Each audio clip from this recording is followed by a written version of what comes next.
Oh, I love it. Fantastic. We are live. Sweet. Welcome to Managing Your Money Mental Health as an Eldest Daughter.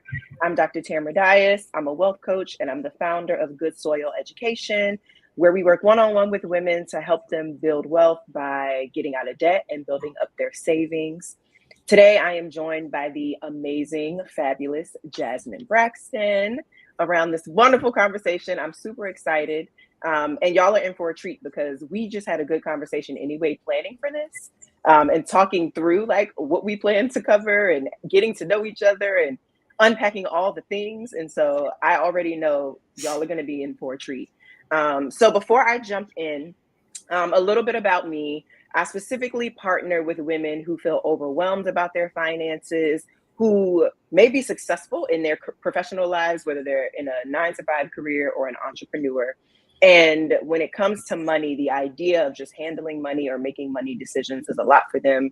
It frustrates them. Maybe they have mail they're avoiding, things they don't want to look at. And the goal is just to come alongside them and to empower them to be their own chief financial officer, to remind them that they can take ownership of it and they don't have to be afraid.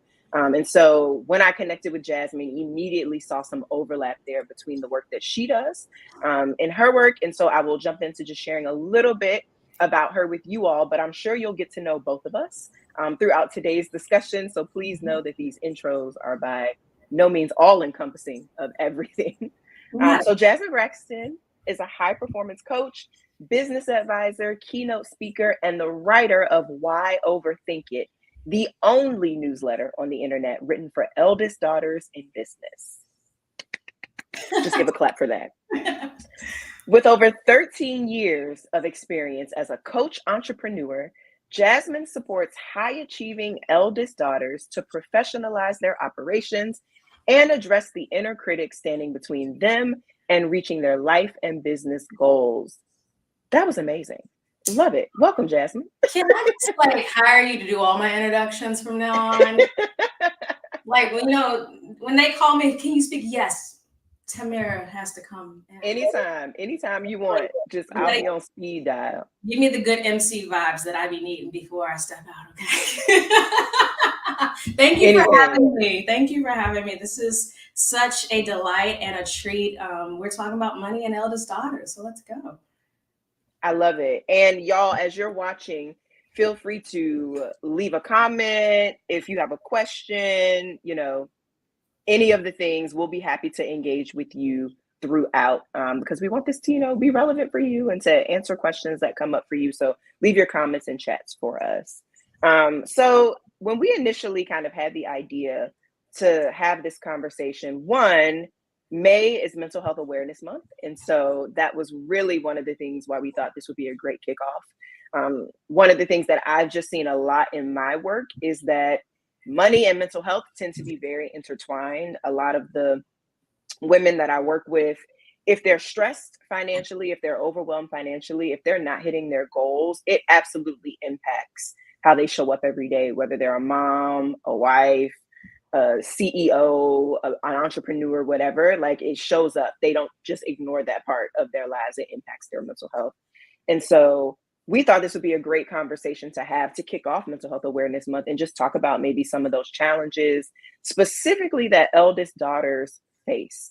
I am an only daughter, which by default makes me an eldest daughter. And just in my own life experience, have had challenges in being like the go-to child for my parents. We talked about that. And then also sometimes just feeling the pressure. And so, Jasmine, one of the things that I loved, of course, I have a couple questions for you, but one of the things I loved that we talked about too was your positive outlook on being an eldest daughter. Because one of the things you had said was like, it's not all negative, which if you're an eldest daughter, you can sometimes feel like it absolutely is all negative all the time. And you need that person to be like, no, it's not. Exactly.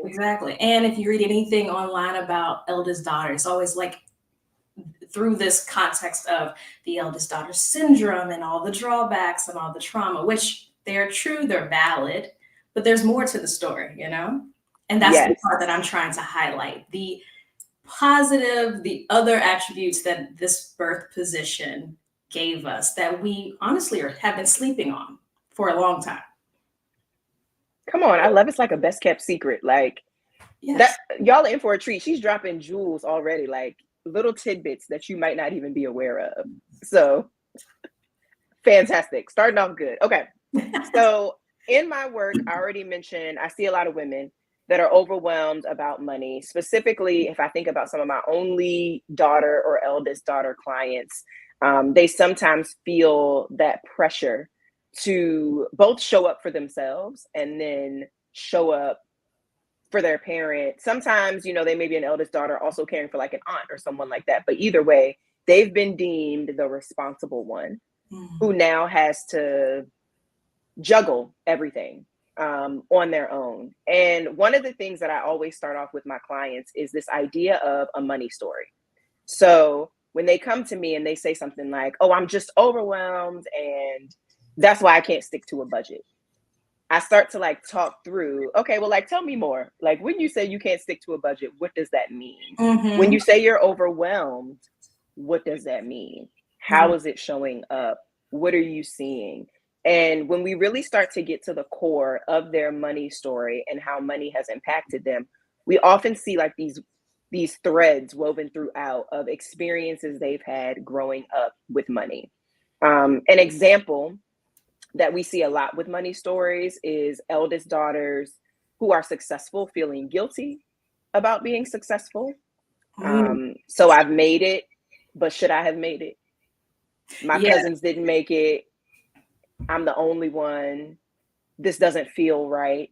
I've dealt with a lot of professional women that are well poised for a promotion to make 30 to 50K more. And they're like, but I'm not smart enough. I'm not good enough. Even though they've been told, go after the promotion. You'd be fabulous. You'd be great. Well, I don't believe you. I'm not supposed to make that much money. What would I even do if I made that much money? I don't know how I would manage it. And so getting to the core of why you feel that way. Why do you feel like you can't handle more money? Mm-hmm. Why do you feel like you don't deserve to make more money? Why do you feel like, you know, you should be guilty because you're making money and Yeah. nobody else in your family has done it? So that's kind of, Jasmine, from your experience too, has there been anything in terms of like money stories that you've seen through your clients or through your work or maybe even in your own life?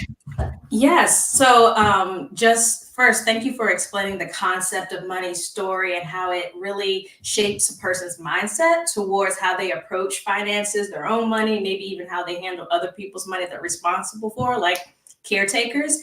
So, the common approaches that I see with eldest daughters in my work, I'm a boy mom, so I like to keep things some simple enough where a child can understand it. So I'm going to use the way of describing these approaches that I see. The three most common approaches that I see as like animals. So if you end up being one of these, just I love it. drop it in the chat. So the three animals or the three types that I always associate, or I always see people falling into is the ostrich, the squirrel, or the island monkey. Okay, so I'll explain all three.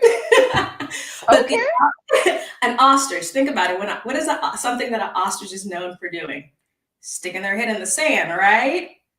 All this big body outside, Yes. my head in the sand, pretend like it's not Yes. there. So the ostrich approach is a spender or someone, an eldest daughter who has I don't want to know how bad things are, so I'm just not going to look type of mentality towards it. They'll just keep spending. They know money's coming in. They'll spend it. They'll pay for what's necessary, what they want. But there is a fear around being like aware of exactly how much money is leaving the accounts and how much they're lacking. And so they just don't look. They stick their heads in the sand. That's the ostrich.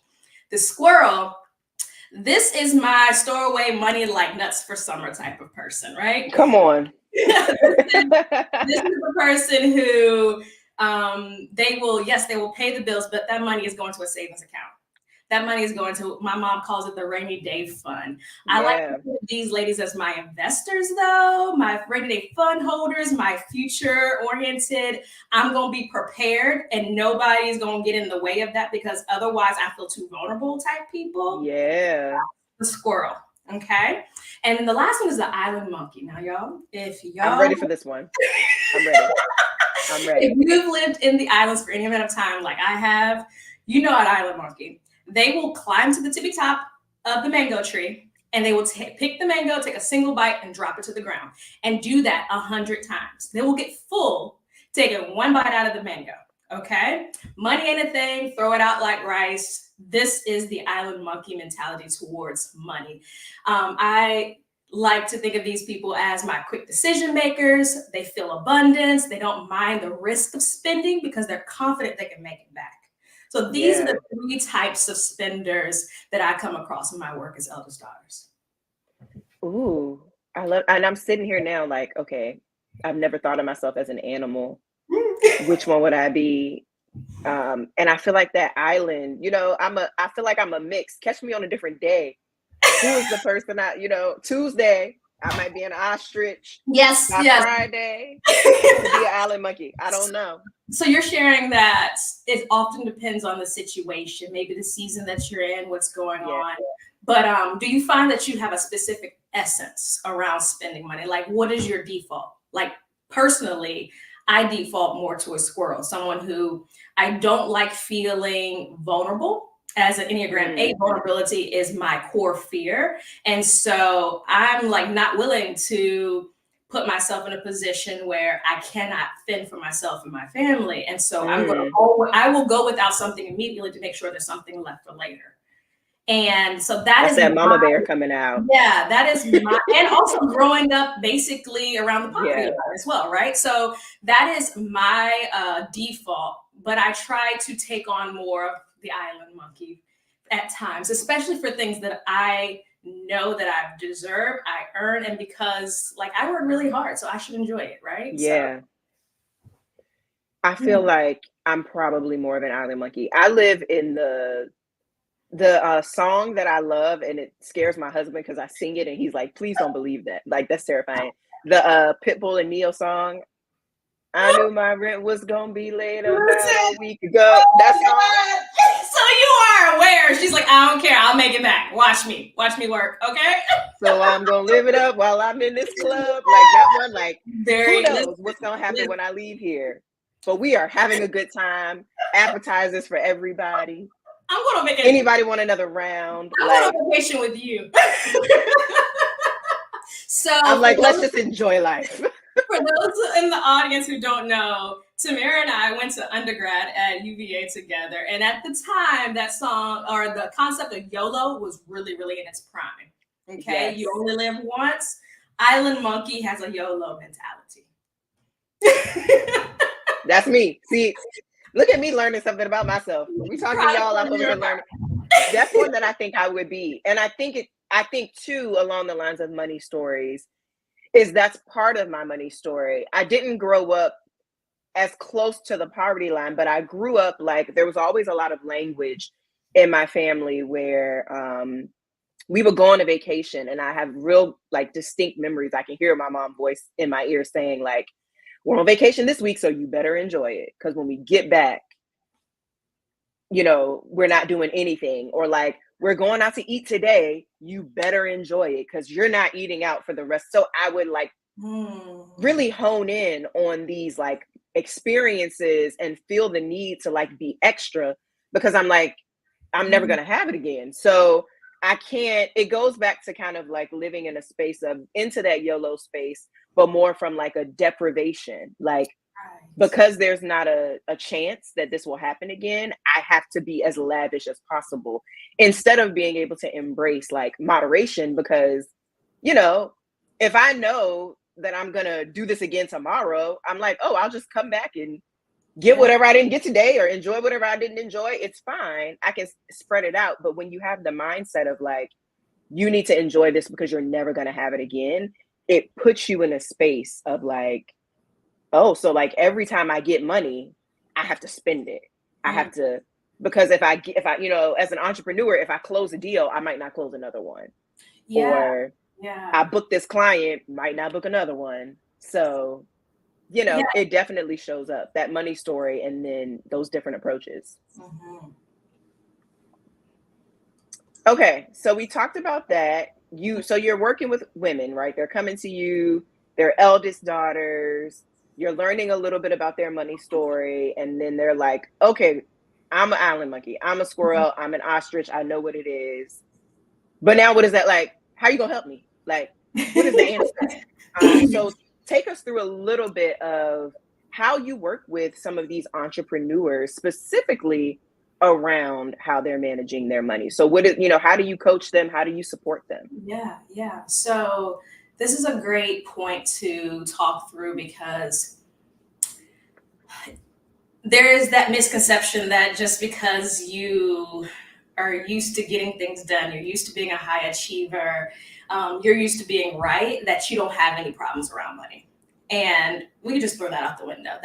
We can like put down that narrative and stop feeling shameful because every American has a money story and money challenges, whether you see them or you don't see them. Okay. So for my eldest daughters who are running businesses, wondering or thinking through how much to pay themselves and having enough money to pay for taxes, covering operating expenses, investing in coaching and employees and continuing education, that gamut. My go-to method is the 5 accounts approach. Okay. The 5 accounts approach is basically where you have 5 checking accounts that you will use to manage your business cash flow so that you can understand what money you have in your account and being like in control over what's coming in, what's going out, what's transferring to what. So let's walk through those 5 accounts. I will list them out and I'll give you a couple of details, high level details about them. So get your notepads ready, y'all. Get your notepads. Those 5 operating accounts, or those 5 accounts is one, the operating account, the personal account, your business profit account, your tax account, and your investment holding account. Now, I will disclaim this entire explanation, but I am not the money person. This is not legal advice. Talk to an accountant, talk to Tamara, talk to somebody about the specifics. I'm giving you overviews and resources. I am not responsible. Anyway, so the operating account, the first one, this is where all the money that comes into your business goes to. You use Stripe, use PayPal, all the money that those processing systems pay you, they come into this operating account. That's the first account you should have open. The second is a personal account, or what I like to call the owner's comp account. It's the account you pay yourself out of.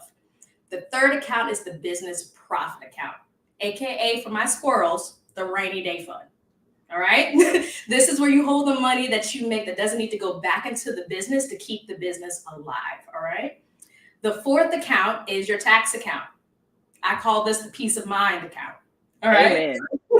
This one ensures tax surprises.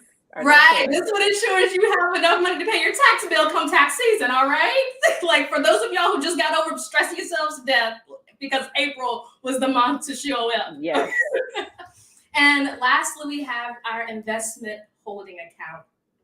This is the overflow money account that when it doesn't make sense, your money has gotten to the point where it doesn't make sense to keep this in the business profit account as a rainy day type of fund.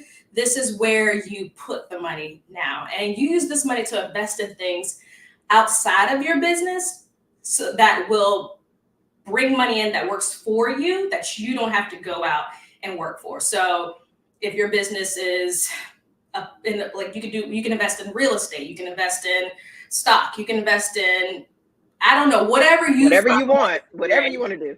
This is the account that comes out of. So to recap, operating account, personal account, business profit, tax, and investment holding.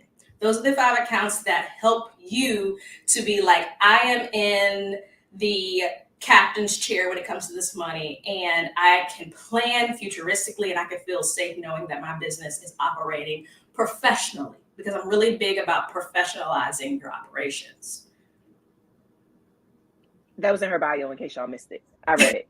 And I love that because I know so many people, because most of us, when we start off as entrepreneurs, a lot of the times we start off like in a side hustle format, right? Like we are doing something maybe in a 9-to-5 or maybe in a more formal way, even if it's part-time, but it's like, I am working for someone, I get a set amount of money for doing a set amount of work. They're paying me. It's usually more guaranteed. You know, I will work 10 to 40 hours, whatever, and get the money.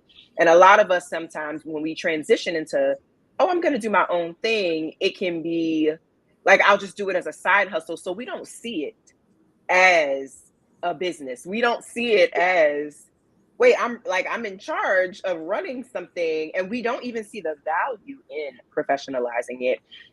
You mentioned 5 different accounts, and one of the things that I did a speaking engagement in January, and one of the things that I talked about was the very first step you have to do when you become a contractor, whoever, you start taking inside income, get a different bank account.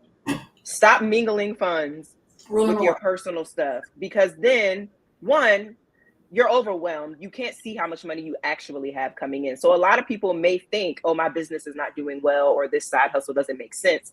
And you can't tell because it's coming into your regular account, hitting all the other stuff, subscriptions coming out, Uber Eats, whatever. Yeah. And you're like, I don't see the benefit. So when you're able to actually, like, the professionalizing piece is so key, even down to the believe that this is a real thing, that you are a professional, whether you are working 5 hours or 50. Prioritize it and see it as a business and start to set it up that way. So I love that you talked about that, and that you highlighted, you know, especially with eldest daughters, because what I find is that we are typically critical of ourselves. Very. And I just love how you're emphasizing the treat it like it's real. Like the biggest parts of having a successful business, earlier than what you think it can happen, is the belief. You have to believe that this can be something that is substantial, even if you're only making $100 a month. Listen, everything has to start. Like, the greatest writers didn't just pop out that way. They put in the effort. They believed they could do it. They practiced it. Even if you feel like you're only moving 50 cents between these accounts, it's the habit that's there, so that when you do start making money, your like nervous system doesn't have to catch up. It's like, oh wow, what do we do with all this money now? It's not a reactionary type of response that you have to it. You're going into things proactively when you set up accounts. Like, yeah, we're about to do this, because that does a lot for how you will view money, investing in yourself, growing your business as the years go on. Because I promise you, as someone who has always been like, I will take charge of this and I will make a way to make something happen, and always fantasizing about what my life could be like later once I make a certain amount, it does a lot for you to put things in place for you to rise to the occasion in order to make it happen. Okay? Yeah. So since we have the wealth coach here on this live with us, Tamara, you mind if I ask you a couple of questions? Absolutely. Come on. Oh my goodness. So a couple of questions I have for you is like, from your experience as a wealth coach, and just your lived experience as an eldest daughter and a high achiever, what are some unique financial challenges that eldest daughters face, and how do you like navigate, or how do you advise them in navigating those particular challenges? Because I'm listening. No, I love that. And even in the idea, I also want to just highlight something you said in like not waiting for the moment to be prepared, but getting prepared first and waiting for it. One of the things that I see across the board, eldest daughters, youngest daughters, whoever, everybody, a lot of people have goals, and the idea of like, until I get there, I will not prepare for the goal. So whether it's I'm trying to hit, you know, an additional 6 figures in my business, or I'm trying to pay off $40,000 in debt. But until I like make more money, or until I get something different, I won't actually like implement a plan. I'm gonna wait for the money to come first, and then I'll plan for it. And that goes against the concept of stay ready so you don't have to get ready. Like, it does. Don't be fumbling at the end. You are a professional. Act like it. Show up as one. Yes. Then the things will flow to you. One of my business coaches that I works with always says, opportunity only dances with people on the dance floor. And it is a quote that I say to myself as an eldest daughter who is critical of herself, and especially critical like in the entrepreneur space of like, you know, because in being an entrepreneur, I'm sure you know from your experience and you see it, a lot of entrepreneurship is like dropping little crumbs for a long time until somebody's like, oh, thank you for dropping this 7 months ago. Yeah, How do I get it? How do I jump in? the momentum. It Yes. takes a long time to get the boulder of momentum rolling. You literally are putting in every ounce of effort to get it up the hill, but then once you get to the peak and it just rolls down by itself, honey, you go Listen, running to keep up with it. right. And so I love too the idea of being prepared. And I think one of the things that I see with my clients a lot of times is the idea of being either really critical of themselves, being really hard on themselves, or just being so overwhelmed that they aren't thinking about the preparation part of things. They live in reaction. They live in, well, when something happens, I will address it. Or when something happens, I will respond. Right. And financially, that's one of the scariest places to live because it is hard financially to exist in a financially healthy space No. only being reactionary. And I always say, you know, Jasmine, you and I first connected through fitness and wellness. And I always try to think of, you know, when it comes to eating healthy and movement and like fueling my body, I always try to tell myself, you know, if I'm only going to the doctor when I break a bone and I'm like, oh, wait, I've been coughing for 3 months. Let me go to the doctor and figure out why this cough has been here for 3 months. And Listen, I only live in that space.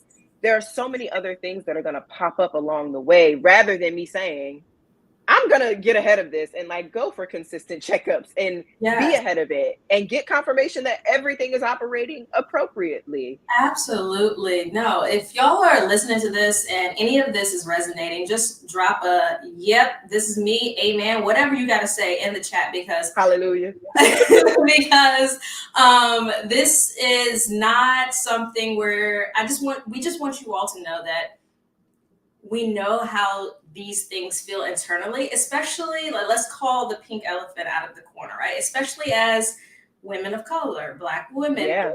accomplished ones at that, educated, like ones that have maybe done something that other people in their family or friend group have not really crossed over into doing for themselves, and you are the torch carrier or the pioneer, which is such an eldest daughter trait. We pioneer the things that we are passionate about and ask no questions about if you want to join. It's like you can get on this train or you cannot. But we definitely feel that this is a conversation that it's not just privy to others. This is our conversation, and so we just want to know that we're in community with you. Okay. Yeah.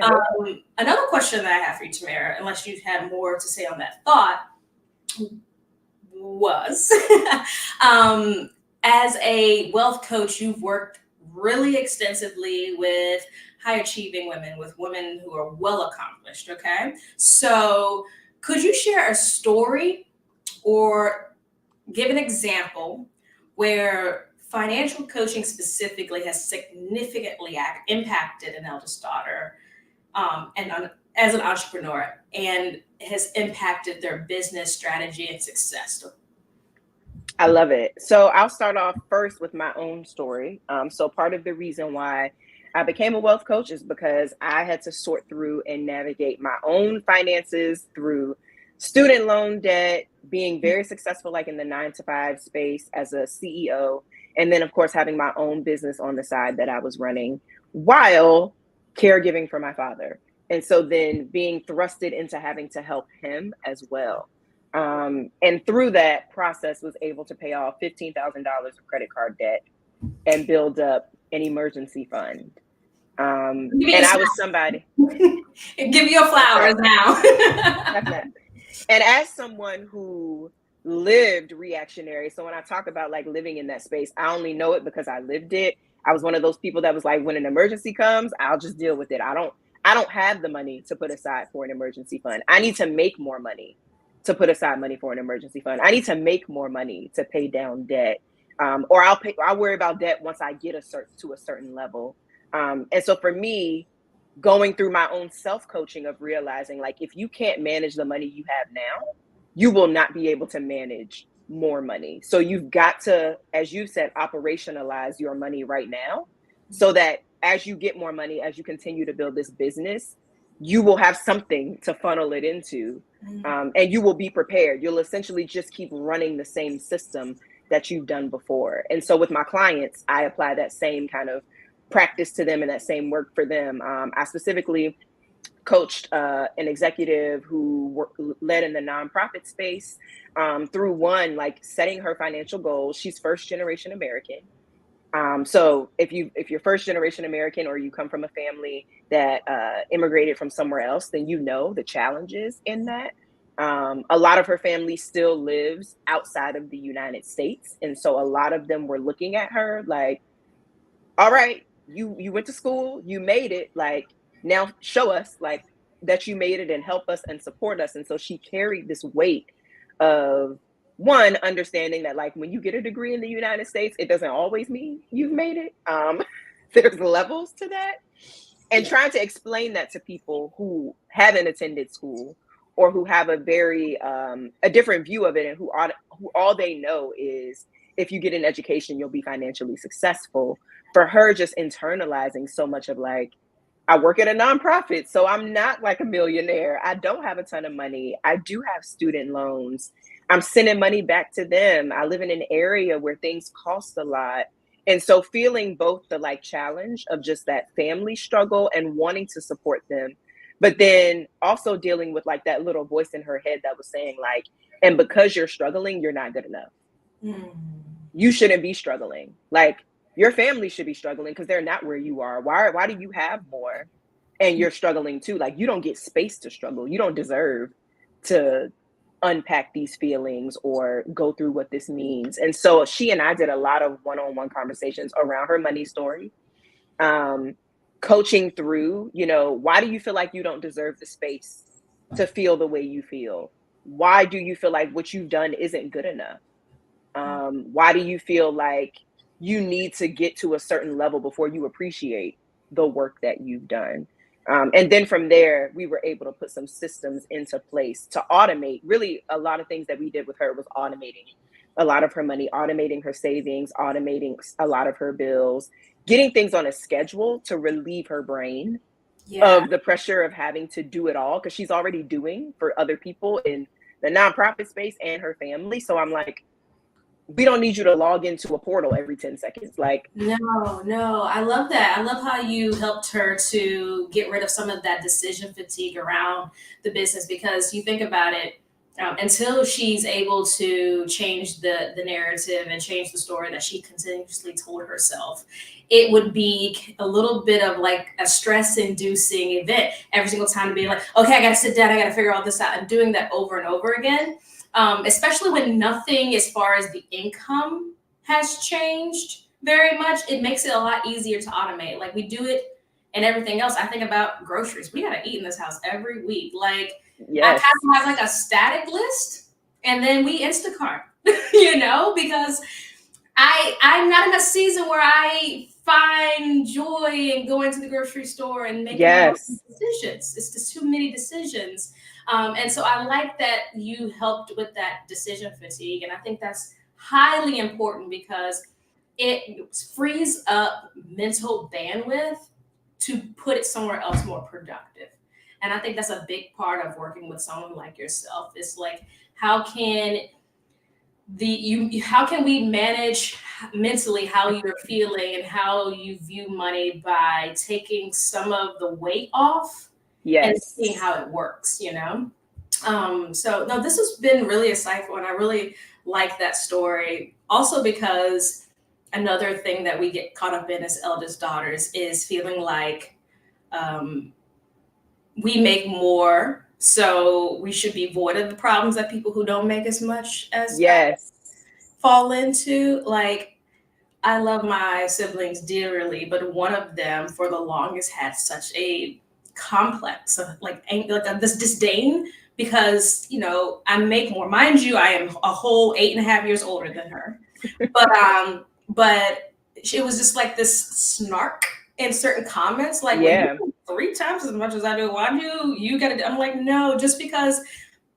my income is bigger, my debt might be bigger.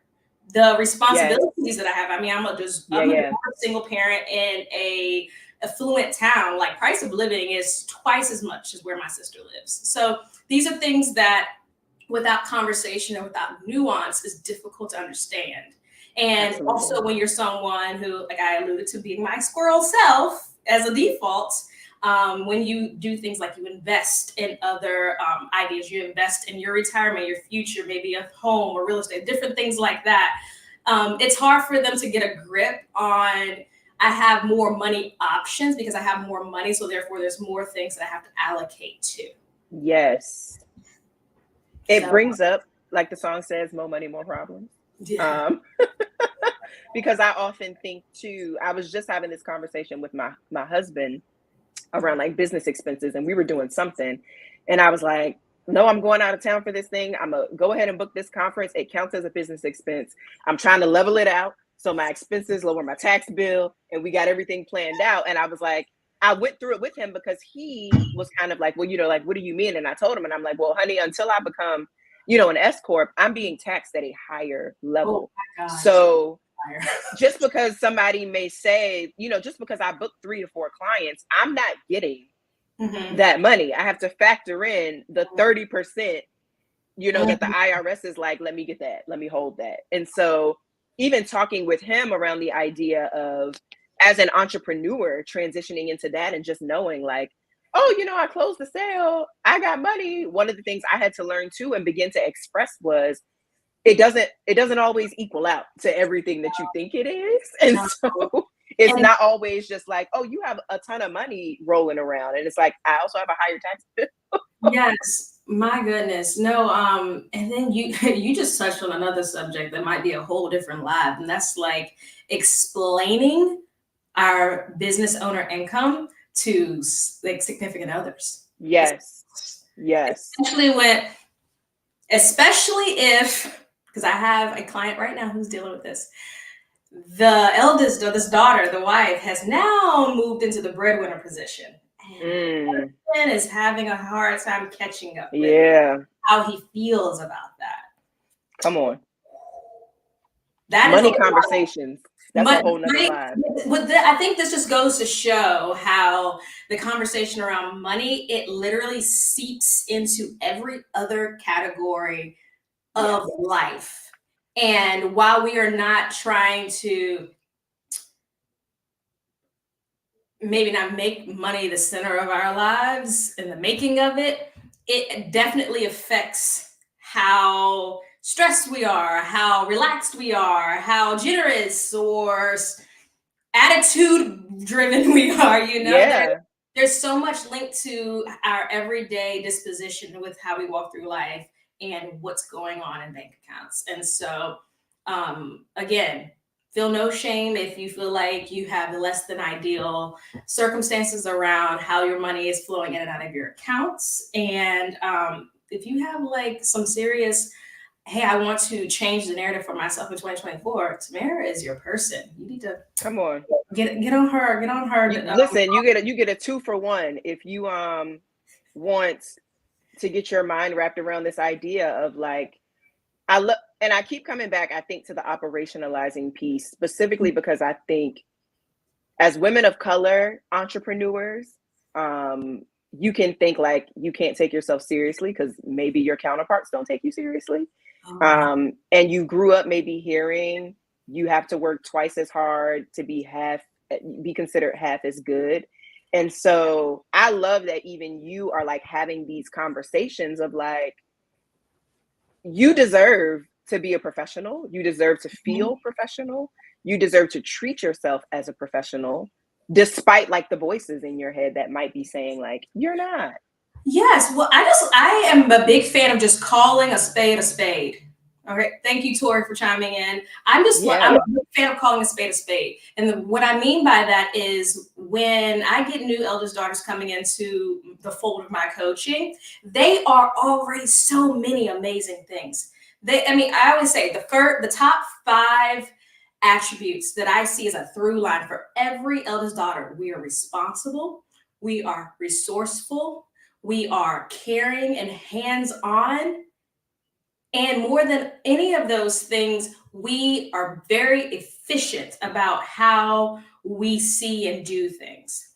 Yes. Now, and I say through line, meaning whether you grew up in this country, whether you grew up Black, whether you grew up rich or poor, these things are consistently the case. These are our strengths.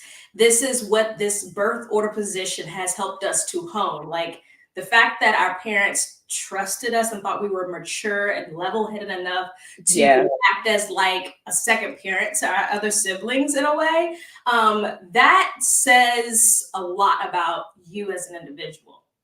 And it means that those same strengths can now be applied to the business world to make things that you are creating for solely yourself or the things that Yes. you care about to be successful. And that is the bulk of my work, letting you see, oh, there's this is a transitional. This is a transferable skill set. I don't have to just apply this to family and the business of them, because I always show up for them and support them.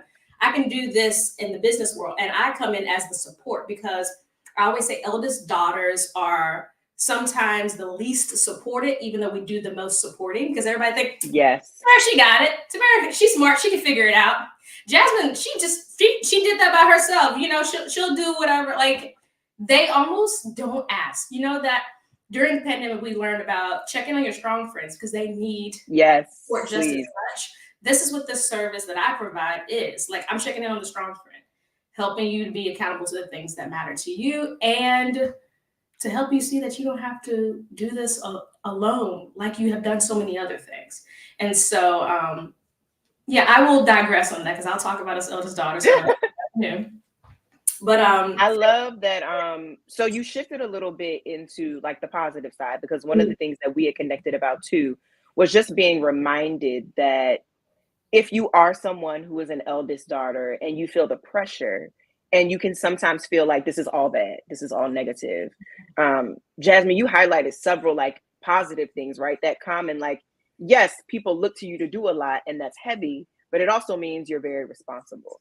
Yes, you may be really organized. You may just have a good energy about you, where you come into a situation and you're calm and you're level headed, and people value that in you. And then how does that literally show up in what you're building for yourself, and how do you tap into that? So it's like, I'm using these skills for other people, and because people depend on me, but I can literally use them for myself and see the beauty in that. So say you're working with say, you know, you meet someone and they're like, I'm an eldest daughter and I hate it, it's terrible, I wish I was the baby of the family, there is nothing good about having this title, and there's nothing you can tell me. What would you say, like, to that person to encourage them and say, like, actually, no, here's your opportunity where I think you can flip this and make, and, you know, win with it. You can turn this into a good thing for you. Yes. I would first start with a really simple question. How is that thought process about yourself serving you right now? Like, is it helpful? Is it helpful? Like, you just grumbly about it? And then think also next, for the little brother, little sister, or however many younger siblings you have, how do they look up to you and depend on you that you take for granted? Because you don't recognize it, but oftentimes our younger siblings, we are their hero to a large degree. Yeah. And I mean, for those of us who don't have children, or I do, but like for those who don't, when another person looks to you for as a role model or for guidance, it should set in your spirit a little differently about how you show up, and not looking at it as this burden, but looking at it as an opportunity to shape another mind positively and shape someone else's spirit positively. So that's one thing. And then another thing is like, look through your stories. Where have you done something that you're extraordinarily proud of? What skills or what things that you do to make that happen? And almost every single time, it's something that they've just gleaned from being the oldest. So Yep. I like to work on shifting the narrative. We need to really embrace where we are and what we're capable of doing. We are powerhouses as our eldest daughters. Oftentimes, I call my clients lighthouses. You're a lighthouse. You are out there being the light that makes sure no one washes up on the rocks in the bad storm in the middle. Yeah. Like, so let that sort of thinking sink in. I give people journal prompts to really think through that. If you're a verbal processor, I help them, like I prompt them in real time and ask them to think through it, because sometimes we don't realize we've put on the coat of like the media's opinion about how we should feel about certain things. Yes. Yep. So what we've done, and oftentimes we just need to shed that coat. We just need to, put on listen, I'm going to put on my style. That multicolored plaid over there ain't work for me. I'm more of a solid color girl, and I'm gonna Yes. live like this. Okay, this is how I want to show up. And I know that's been true in my personal life, shedding other people's opinions about how I should feel, and really like going inward and trusting my own direction. All of that. And I'm not saying like you, because I'm if we haven't established this already, I'm a God girl. so I am We both are. but at the same time, I really am like, okay, how do I shut out the world? How do I shut out the opinions of other people who don't have my lived experience, who don't know me? Yes. And really, like, what is my gut saying? What is my instinct saying? What is my logic and my spirit say about something? And really listening to it and giving it a chance. Yes. Act on it, see what happens. I love that you mentioned, hey Jay, thanks for tuning in and joining us. I think when I think about too how this has shown up in some of my clients on like the coaching side of things, all of that manifests. The first thing is usually how it shows up in the guilt or shame that comes around their money decisions. So a lot of times feeling like, because I am the eldest daughter and people look to me, I should have been smarter. Or I shouldn't have taken out that loan. I shouldn't have gone to college and studied that. I should have done something differently. And so it's not unusual for me to get on a call with someone and I literally had a call last week with someone and I was like, tell me a little bit about, you mentioned you want to get out of debt. Tell me a little bit about your debt. And they start going, I have student loans. I got credit cards. I have a medical bill and collections. And I know it's bad. I already know like it's terrible. Like you don't have to tell me. And I immediately was like, hold on a second, like, why is that bad? And they were like, well, I know, like, I should have paid the medical bill. It shouldn't have gone into collections. And I'm like, okay, so why didn't you pay it? Well, I wasn't working at the time and I had to go to the ER. And I'm like, it's not bad that you went to the hospital to take care of yourself. There's nothing that's bad about that. It shows that you're responsible. It shows that you were forward thinking. You knew to seek medical care. Like all of those things are praiseworthy things. It is not a bad thing that you went to get checked out and that you got cared for so that you could literally be here in this moment for this conversation. And I see it so often, especially in women, because I think women are often told, especially if you're a woman who has several hats, maybe you're an eldest daughter, as I said, like you're a wife, you're a partner, you're a mom, you're doing all of this and you might feel like I don't have room to mess up. I don't get to make mistakes. And so everything I do has to be perfect all the time. Yes. And there's so much guilt and shame with money and with spending. And so many of my clients, before I can even talk, are like, let me beat myself up first. Right. Before you try to coach me, I'm going to say how horrible I am and how I should be making more money. And my aunt was right. My major was stupid. And that's why I'm not making enough. Like, and I see it so often that I'm like, literally, you are not a bad person because of the money decisions you have made. And having to undo that language, that internal dialogue of, if I was smarter, if I had more money, I'd be a better person. If I was more successful financially, I'd be a better person. And detaching away from that really aligns with kind of what you said about other people's beliefs. Because I also talk to people too. I've done a lot of conversations around like financial independence and getting clear on people. One of the best lessons I learned, I was working for a consulting firm and I was managing someone who was younger than me. She's probably, I think she's like 6 years younger than me. And I remember having the conversation with her of like, so do you think you want a promotion? Like, tell me more. And she was like, actually, I don't. And if you're a perfectionist or overachiever, then that probably confused you like it did me. And I was like, hold on now, you're Mm. younger than me and you don't want a promotion? Like, I just told you how great you were. And so I'm thinking I'm gonna put on my coach hat, right, and coach her through why she should get one. And she said, I literally have a vision for what I want for myself. And I'm very well aware that if I go to that next level, my life is going to shift in terms of work responsibilities. And Aha. I've really, and she was like, and I literally love what I do now. I love the balance that I have. The money that I make is more than enough to sustain me. I don't see myself changing my lifestyle. I'm going to stick with this. And she's like, it's really important for me to have a good work life harmony to where I leave work at work. And for me, if that means like I can't earn a certain level, I'm okay with that because the financial salary at work is not enough for me to sacrifice what Right. I'm getting because I get to like unplug from work and I'm not working on the weekends and I'm not stressed. She's like, I don't want to manage a team if it means it's going to separate me from like the day to day and I'm not going to get as many breaks. And I remember literally being like, hold on, let me take notes because what you just said Right, changed my life. girl. I love a This turned into a woman. self-evaluation for me. I love a woman who knows what they want though. Like they're so self-aware about that. You're saying that, and I'm like, first of all, I love when clients inspire me because I don't know. Like, so the way I approach coaching, I'm not there to be your consultant. I'm not there to be your cheerleader necessarily or your friend in situations. I am there to inspire and provoke certain thinking and ask certain questions Yeah. that other people are not asking you that helps you connect dots.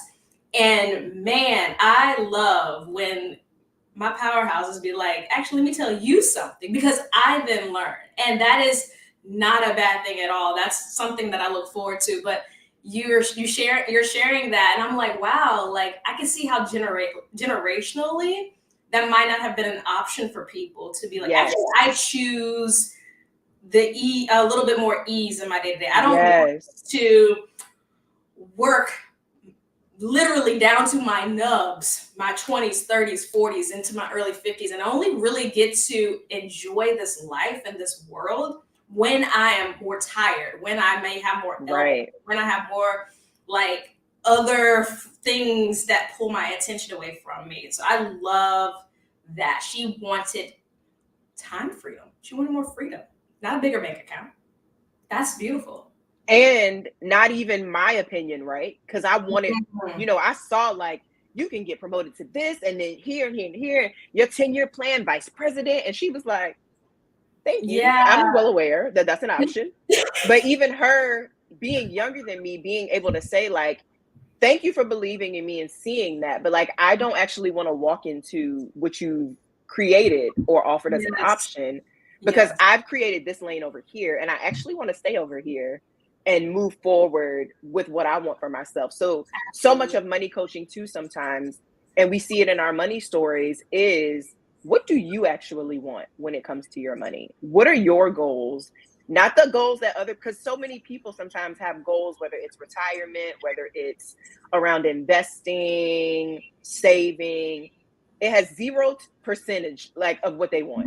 It's Mhm. always like my mom always said, or my dad always said, Yeah, or I work in this field, so everybody who works at this level does this. And I absolutely. have to do the same. And it's so dangerous It when is. you are thinking about your mental health and just being able to create a life for you that is meaningful. Because for some people, your meaningful life may be I make $60,000 to $70,000 a year, but I work 20 hours a week. Yes, I love how you bring this up. I love how you bring this up because being someone who works exclusively in the online space, the entrepreneurial world, one of the things that we're always hearing now is like how to make seven figures, seven-figure business, $1 million business. Yes. No shade to that. But what makes you a low six figures and what makes you beyond a half million up through a million? Two different types of approaches. Oh That's yeah. number one. Two different types of approaches.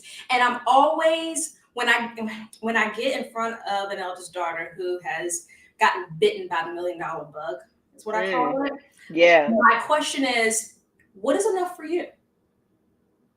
Because what is enough for you might be like 250, 125. You know, like what is enough for you? And I help them walk through, it's called like the true goal number.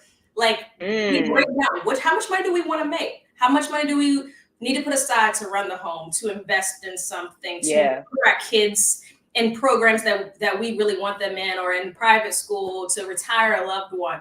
What is that number? And let's reverse engineer from that to put that into the accounts. I think that is a more sensible and personalized approach to Yes. the how much to charge, how much do I make type of conversation versus, oh, going for $1 million. Here we go. Kill myself. Because somebody else said I should be going for $1 million. Exactly. And then they Or get there and they're like, what the heck have I built? I've built something I want to run away from. yes. Because also, and we're coming up on the last few minutes, so if you have questions or additional comments, please leave them. As someone who has worked for other startups and is an entrepreneur, one thing that I've seen as well is, as you mentioned, that $1 million business looks completely different in how it's run. And so you might actually enjoy the way you run your business at six figures, at 200K, at 250K, and then get all the way to a million and be like, why am I here? Why am I in business? And not even like the whole, you get detached from the whole reason of why you decided to do it anyway. Which I think too, along the lines of like mental health and eldest daughters, the idea of like vision, getting really clear on what you want for yourself, and being selfish about what you want for yourself, almost, because eldest daughters are going to be quick to prioritize everyone else and think of everyone else. And so when it comes, I think, to managing your money mental health, being selfish about what is it really going to take to allow me to live the most fulfilled life that I can. And if that doesn't look like what the latest influencer said or what the latest person on Instagram told me I should have, I'm okay with that, because it's what I want for me. Right. And again, don't let us project our thought on you. If your ambition is to make 7, 8 figures in your business, again, we're having a conversation. Go for that if that makes sense for you. If you Yes. want something that covers your children's children, and you know that you are the genesis of that, honey, nobody is throwing shade on that. Go for it. For that. If that is something that you are willing to put your energy and your efforts to the line for, and be prepared to know that the dynamics of what that's going to look like and the dynamics of what that demands from you will change with every tax bracket you surpass. Yes. So just every level is different. Right. It's just being, it's more than anything, it's an awareness thing, not a, I just didn't realize that I got swept up into what was the bandwagon of the year type of thing, you know? So I love that. All Yes. options are valid here. Just know why you're doing what you're doing. Don't just be out here doing it. I was going to say, I think that's the theme of like, whether you want to make 10 million or 10,000, let it be clear for you and relevant for you. And whether you're somebody that might be listening to and you're like, I'm an eldest daughter and I work in the professional space, I don't want to be an entrepreneur because I love what I do. Even better, the goal here, I think that the theme we've, I think, highlighted here has been understanding that, one, those same skills you have as an eldest daughter as to why people look to you, trust you, are all attributes that you can apply to leveling up in your financial life. They're the same things that can help you win financially. And as you are thinking about what you want your life to look like, it is okay to be specific about what you want. In fact, you absolutely should. And it should be applicable to you. You don't have to adopt anybody else's story or narrative. As an eldest daughter, don't feel like other people's opinions weigh more than your own. You deserve to value your voice over the outside voices. Absolutely. With that, do you have like last words for us, Jasmine, as we wrap up? Anything to close? Keep close to the objectives you've set for yourself. And please don't feel shame around the power that you admit as an eldest daughter, because it's so important. And so that is my closing thought. You need to find me. I'm at jasminebraxton.co, where you'll find all the things. And yeah, Tamara, thank you for having me on this live, for inviting me in, for the beautiful conversation, for the nuggets of knowledge. This has been such a joy to do with you. I love it. Thank you for joining me. This was a great conversation. If you tuned in and loved it, thank you. Feel free to share it. This will be up afterwards. So share with your friends. If you have any eldest daughters in your community, share it with them. I'm Tamara Dias, founder again of Good Soil Education. I'm a wealth coach. So if you are a woman who is looking to win with money, whether that's paying off debt, building your savings, or just looking to get more comfortable with making money decisions, feel free to reach out to me. You can find me on Instagram at Dr. Tamara W. Dias. You can find me on LinkedIn, Tamara Wilkerson Dias, or you can visit my website, www.begoodsoil.com. And with that, we'll see you soon. Thank you so much for tuning in.